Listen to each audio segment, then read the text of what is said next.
사도행전 1장 1절로 8절입니다. 데오빌로여, 내가 먼저 쓴 글에는 무릇 예수께서 행하시며 가르치시기를 시작하심부터 그가 택하신 사도들에게 성령으로 명하시고 승천하신 날까지의 일을 기록하였노라.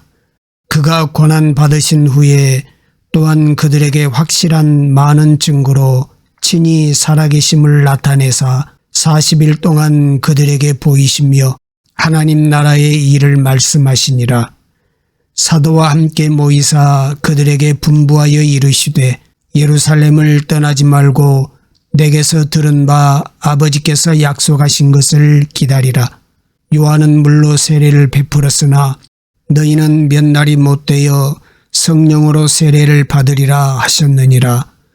그들이 모였을 때에 예수께 여쭈어 이르되 주께서 이스라엘 나라를 회복하심이 이때니까 하니 이르시되 때와 시기는 아버지께서 자기의 권한에 두셨으니 너희가 알 바 아니요 오직 성령이 너희에게 임하시면 너희가 권능을 받고 예루살렘과 온 유대와 사마리아와 땅끝까지 이르러 내 증인이 되리라 하시니라.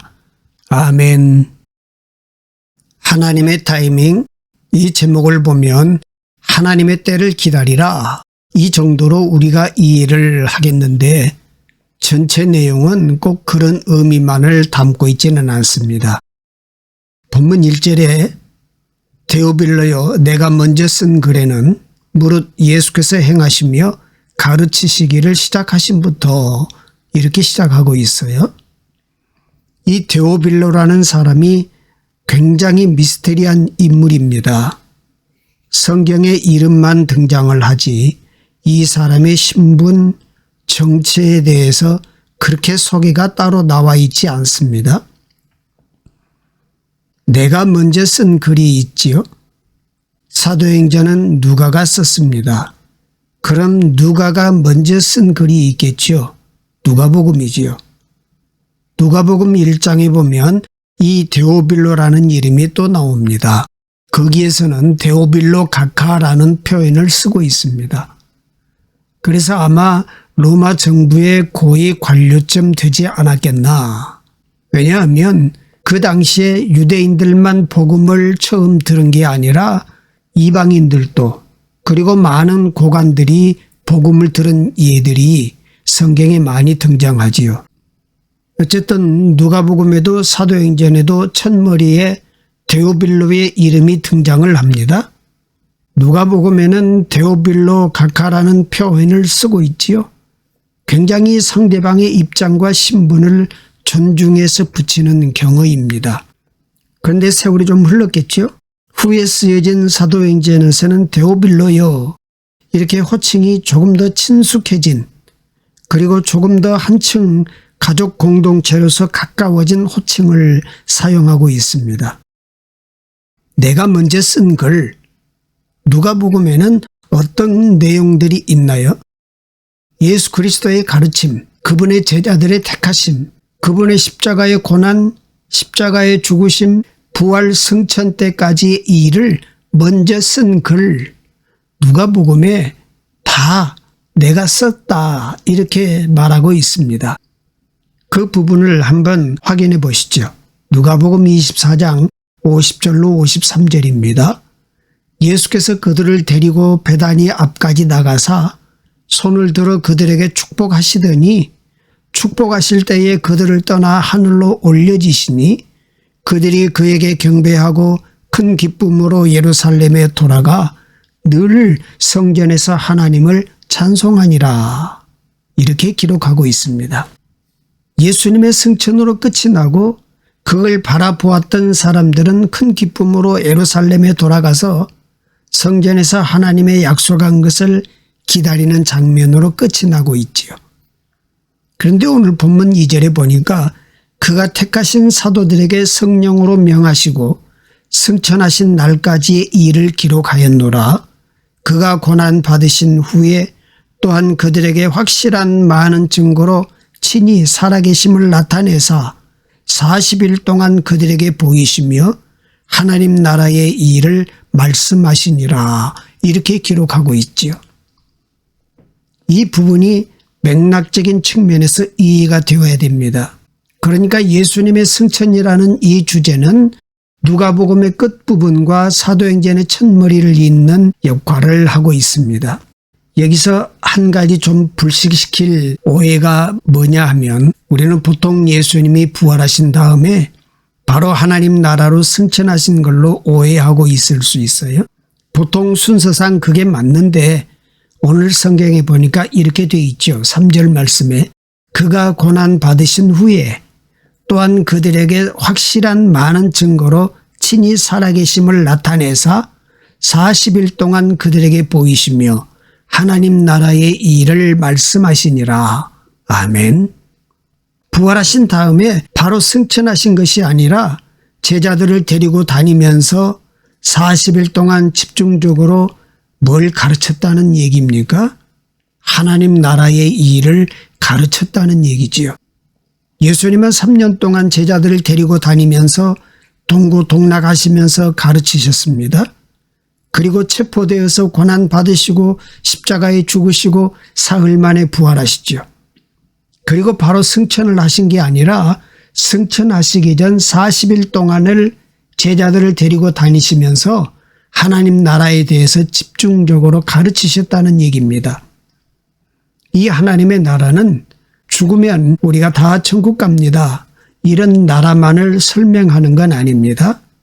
하나님의 나라라는 것은 하나님의 임재 그리고 그분의 통치, 그분의 구원의 선포, 그분의 영광, 그러니까 전체적이고 통섭적인 하나님의 나라를 집중적으로 40일 동안을 가르쳤다는 얘기입니다. 왜 그랬을까요? 우리는 한 해를 출발하면서 이런저런 계획도 세우고 결심도 하고 작정도 하겠지만 뛰쳐나가 뭔가를 액션을 취하고 일을 하기 전에 가장 중요한 것이 성경을 준비해야 합니다. 가르침을 받아야 한다는 얘기죠. 오해하지 마십시오. 예수님은 일을 세련되게 하고 효율적으로 하고 매끄럽게 하고 잘하는 일꾼이 필요한 게 아닙니다. 예수님은 내 증인이 될 사람이 필요한 것입니다. 그러면 예수님의 증인이 되려면 누구에 대해서 잘 알고 있어야 될까요? 그분이 어떤 분인지, 뭐하러 이 땅에 오셨는지, 그리고 어떤 계획을 갖고 계신지 그분에 대해서 알아야 될 거 아닙니까? 예수님 돌아가셨다는 소리 듣고 제자들이 낙심이 돼서 엠마오로 갑니다. 그때 부활의 주님이 그 두 제자에게 나타났어요. 누가복음 24장 44절을 보세요. 또 이르시되 내가 너희와 함께 있을 때에 너희에게 말한 바 곧 모세의 율법과 선지자의 글과 시편에 나를 가리켜 기록된 모든 것이 이루어져야 하리라 한 말이 이것이라 하시고, 모세의 글 선지자들로 말한 것 시편 이것 전체를 얘기하면 무슨 책입니까? 구약 성경이지요. 그런데 그 구약 성경의 일관된 관점과 일관된 초점이 나를 가리켜 기록된 모든 것이라고 했습니다.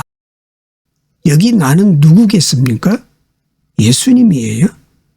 부활하신 예수님이에요. 그러니까 이들의 낙심도 왜 낙심이 온 거죠? 성경을 모르니까 낙심이 된 거지요.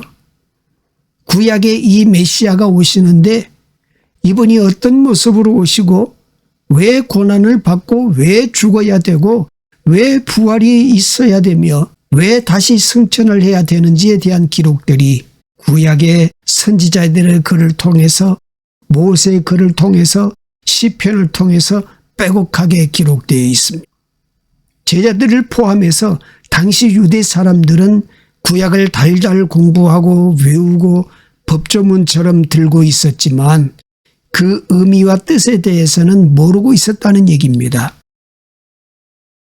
그래서 그들이 들고 땅끝까지 이스라엘을 위해서 뛰쳐나가기 전에 성경에서 알아야 된다는 얘기입니다. 그렇게 낙심해서 고향으로 가던 두 제자에게 부활의 주님이 선지자의 글들을 풀어주시지요. 그들이 예수님이 떠나고 나서 서로 뭐라고 대화를 하지요? 말씀을 풀어주실 때 우리의 마음이 뜨겁지 아니하더냐? 믿습니까? 진짜 우리를 뛰쳐나가게 할 수 있는 힘과 동력은 자기 열정, 자기 진심, 자기 열심이 아닙니다. 하나님의 말씀이 주시는 불붙임입니다. 새해를 시작하면서 우리가 해야 할 일은 증인이 되기 위해서는 하나님의 말씀을 알아야 합니다. 그래서 우리 가정이 어쨌든 쓰든지 읽든지 둘 중에 하나는 한 번 성경을 완독할 수 있으면 좋겠습니다.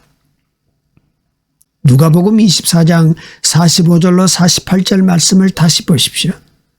이에 그들의 마음을 열어 성경을 깨닫게 하시고 또 이르시되 이같이 그리스도가 고난을 받고 제3일에 죽은 자 가운데서 살아날 것과 또 그의 이름으로 죄의 사함을 받게 하는 회개가 예루살렘에서 시작하여 모든 족속에게 전파될 것이 기록되었으니 너희는 이 모든 일의 증인이라. 아멘. 여기서도 증인을 찾았지요. 그냥 일 잘하는 일꾼을 찾은 게 아닙니다. 일 잘하는 사람은 세상에 널려 있어요. 사도행전 1장 4절 5절 말씀 보십시오. 사도와 함께 모이사 그들에게 분부하여 이르시되 예루살렘을 떠나지 말고 내게서 들은 바 아버지께서 약속하신 것을 기다리라. 요한은 물로 세례를 베풀었으나 너희는 몇 날이 못되어 성령으로 세례를 받으리라. 아멘. 자, 이제 분위기가 다 됐는데 빨리 명령 내리시지 왜 이렇게 꾸물꾸물 하실까? 왜 이렇게 뜸을 들이실까?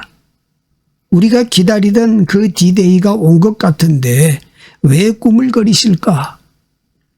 그런데 예수님은 뭐라 그래요? 기다리라고 그래요. 약속한 것을 기다리라. 그 약속한 게 뭐냐 하면 성령님이 임할 때까지 기다리라는 것입니다. 사람이 가장 못하는 대목이 이 지점 아닐까요? 우리는 기다리는 시간은 그냥 없어도 되었을 시간인 것 같고 내 인생에 참 무의미한 허비되고 낭비되는 시간처럼 오해를 갖는 경우가 많아요. 그렇지 않습니다. 모세가 40년을 광야에서 세월을 보냈습니다. 모세에게 그 시간은 나이만 먹는 무의미한 시간이었고 버려진 시간이었나요? 그렇지 않지요.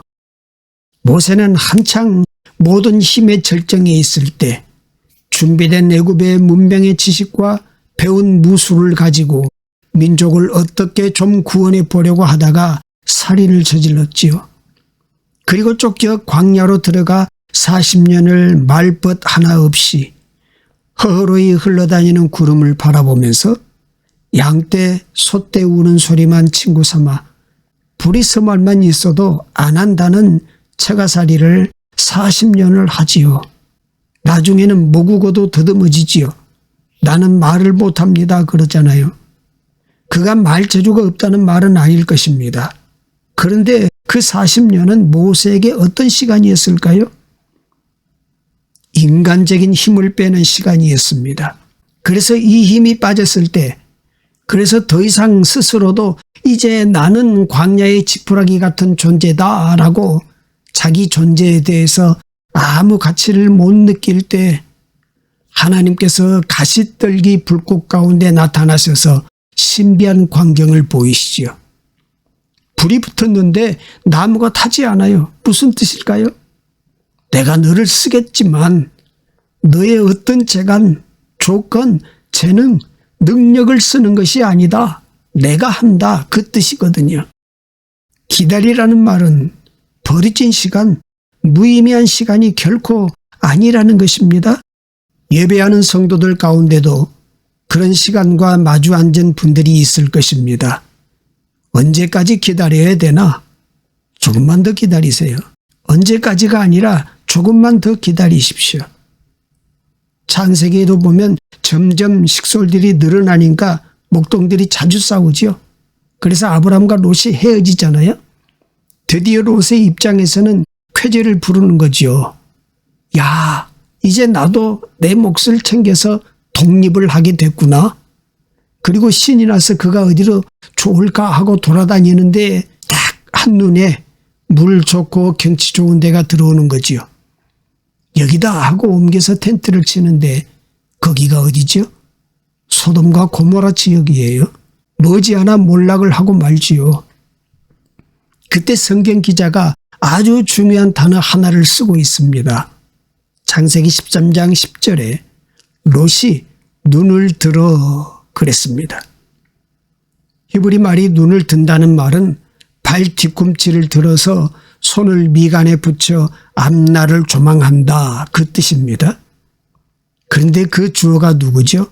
롯이. 그 뜻이 내가 눈을 들어. 그런데 아브라함도 눈을 들어요. 그런데 아브라함의 주어는 달라요. 여호와께서 아브라함의 눈을 들게 하셨다, 그렇게 기록하고 있어요. 창세기 13장 14절에 여호와께서 아브라함에게 이르시되 너는 눈을 들어 너 있는 곳에서 북쪽과 남쪽 그리고 동쪽과 서쪽을 바라보라.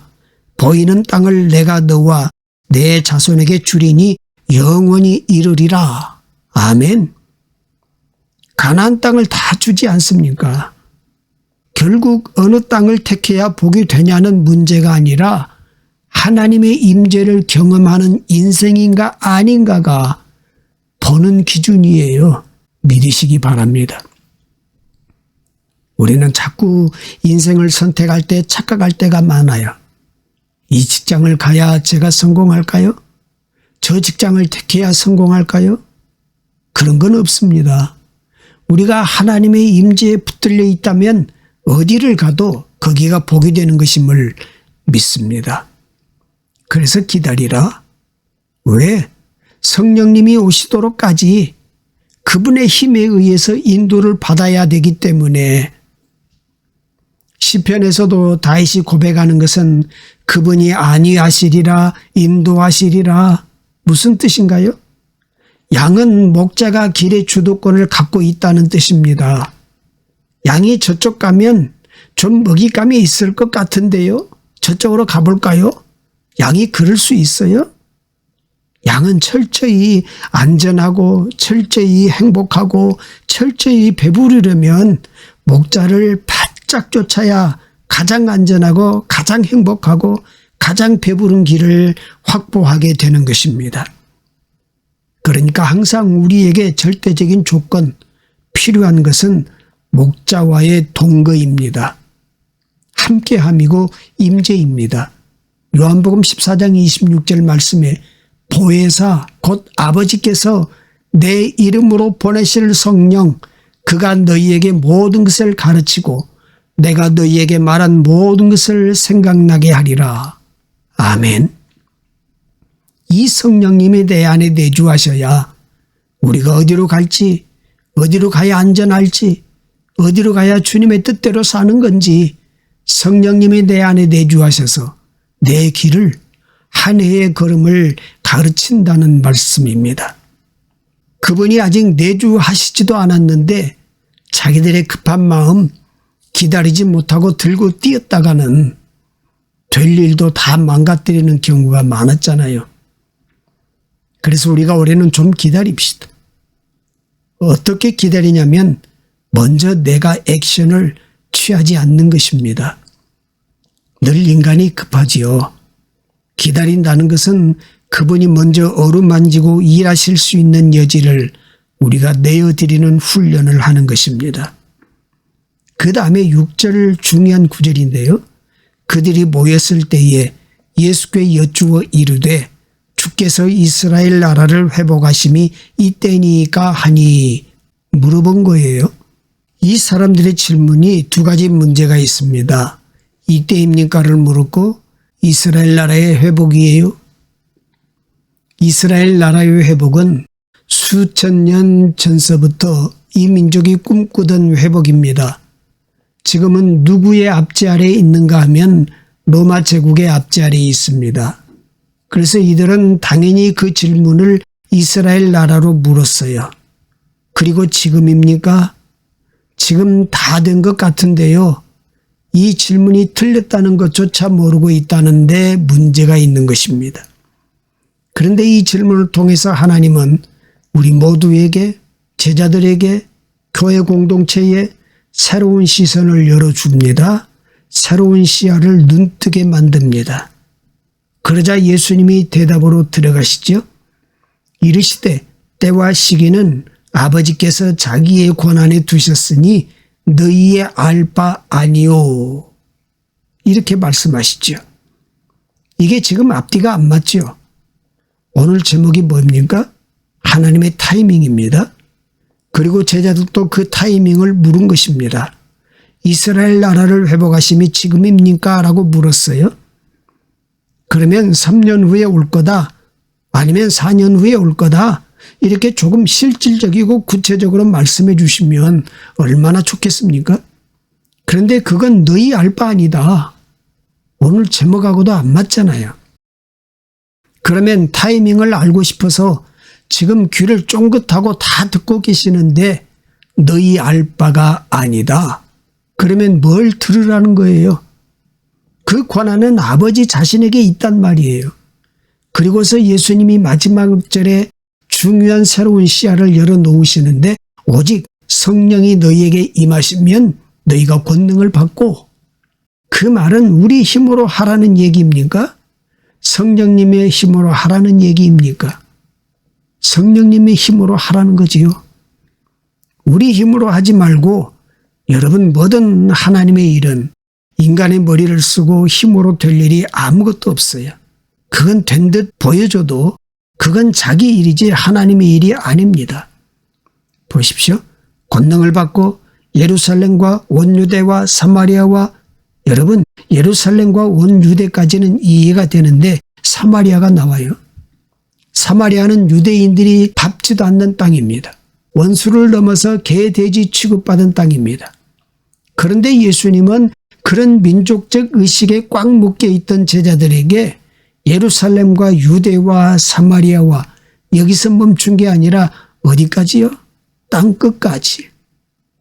당시 제자들의 마인드로서는 상상이 안 가는 새로운 시선으로 확 터뜨리십니다. 땅끝까지 이르러 내 증인이 되리라. 이것이 지난한 역사 시간을 걸쳐서 이 땅에 펼쳐갈 하나님의 교회를 통한 계획이었습니다. 오늘 말씀을 세 가지로 요약하면 이렇습니다. 첫째, 하나님의 인도하심을 기다리라. 조금만 기다리라. 두 번째, 그러면 한없이 일상을 늘어뜨려 놓고 우리는 기다림만 해야 되는가? 아닙니다. 모세가 광야에서 매일 뭐 했어요? 그냥 양 풀 뜯기고 소떼 먹이고 이걸 언제까지 해야 되나? 그 지긋지긋한 일상을 매일 무료하게 벌판에서 그러고 살았어요. 40년을 그거 하라는 거예요.